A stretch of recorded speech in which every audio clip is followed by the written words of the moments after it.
കോഴിക്കോട് വിമാനത്താവളത്തിൽ നിന്നുള്ള ഹജ്ജ് യാത്രാ നിരക്ക് വർധന കേന്ദ്രത്തിന്റെ ശ്രദ്ധയിൽപ്പെടുത്തിയതായി മന്ത്രി വി അബ്ദുറഹ്മാൻ. അനുകൂലമായ ഇടപെടൽ ഉണ്ടാകുമെന്നാണ് പ്രതീക്ഷയെന്നും മന്ത്രി നിയമസഭയിൽ പറഞ്ഞു. അല്ലാത്തപക്ഷം ഹജ്ജ് മുടങ്ങിപ്പോകുമെന്ന പ്രതിപക്ഷ ഉപനേതാവ് പി കെ കുഞ്ഞാലിക്കുട്ടി ചൂണ്ടിക്കാട്ടി. കോഴിക്കോട് വിമാനത്താവളത്തിൽ നിന്നും ഹജ്ജിന് പോകുന്നവർക്കാണ് യാത്രാക്കൂലി വലിയ ബാധ്യതയാകുന്നത്.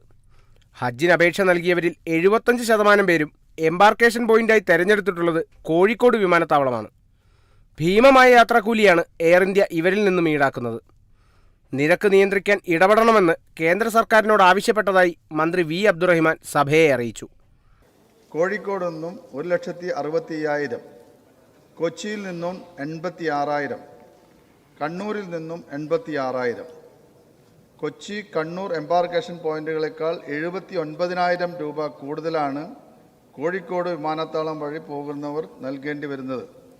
ദൂരപരിധി മാനദണ്ഡമാക്കുകയാണെങ്കിൽ കേരളത്തിൽ നിന്നുള്ള 3 എംബാർക്കേഷൻ പോയിന്റുകളിൽ നിന്നും ഏകീകൃത ചാർജാണ് ഈടാക്കേണ്ടത്. ചാർജ് കുറയ്ക്കുവാൻ ആവശ്യമായ പരിഹാര നടപടികൾ ആവശ്യപ്പെട്ടുകൊണ്ട് കേന്ദ്ര വ്യോമയാന വകുപ്പ് മന്ത്രിക്കും കേന്ദ്ര ന്യൂനപക്ഷ മന്ത്രിക്കും ഇതിനോടകം തന്നെ കത്തുകളും ഇമെയിൽ സന്ദേശങ്ങളും അയച്ചിട്ടുണ്ട്. അതേസമയം യാത്രാ നിരക്കിൽ നിയന്ത്രണമുണ്ടായില്ലെങ്കിൽ ഹജ്ജ് യാത്ര മുടങ്ങിപ്പോകുമെന്ന് പി കെ കുഞ്ഞാലിക്കുട്ടി ആശങ്ക പങ്കുവച്ചു.